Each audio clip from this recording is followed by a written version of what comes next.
তো এটা হচ্ছে লক্ষ্মী পুজোর মিনি ব্লগ। আর আজকের ভয়েস ওভারটা আমি বাংলাতেই দেব।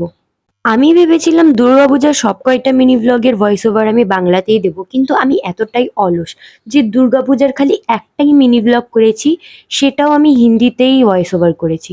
যাই হোক, লক্ষ্মী পুজোর দিন সকাল সকাল মা স্নান করে সব কাজ এগিয়েই রেখেছিল, আমিও একটু হেল্প করতে গিয়েছিলাম। এই কাজগুলো হয়ে যাওয়ার পর আমি গিয়েছিলাম আলপনা দিতে। আমি একজন প্রফেশনাল তো না, কিন্তু যেইটুকু পেরেছি সেটুকুই এঁকেছি।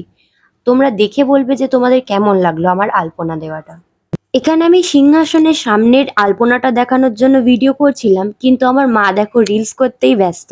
আসলে আমার মা হচ্ছে রিলস করতে অনেক ভালোবাসে। আর এই সাইডে আর সিংহাসনে যে লাইটটা দেখছো সেটাও আমিই লাগিয়েছি, কিন্তু খুব কষ্টে সৃষ্টে। এরপর আমিও গিয়ে কাপড়টা চেঞ্জ করে নিই। খুব একটা কিছু নয়, আমি খালি কাপড়টাই চেঞ্জ করেছিলাম, আর কিছুই করিনি। তারপর মা পুজোতে বসে।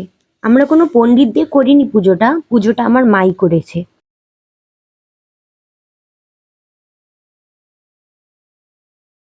পুজো শেষ হওয়ার পর একে একে অনেকেই প্রসাদ খেতে আসতে থাকে। অবশ্য সবাইকে এক এক করে তো ভিডিও করাটা হয়নি, তাই জন্য একসাথেই অনেকজন যেখানটায় বসেছিল সেখানে ভিডিও করেছি। প্রসাদটা আমিও খেয়েছিলাম, কিন্তু আমি ভিডিও করতে ভুলে গেছি। তারপর সবাই চলে যাওয়ার পর আমি আর আমার বোন একটা ক্যাম্পা খেয়েছি। আমার লক্ষ্মী পুজোটা তো এমন ভাবে কাটলো, তোমাদেরটা কেমন কেটেছে আমাকে কমেন্ট করে অবশ্যই জানিও। বাই।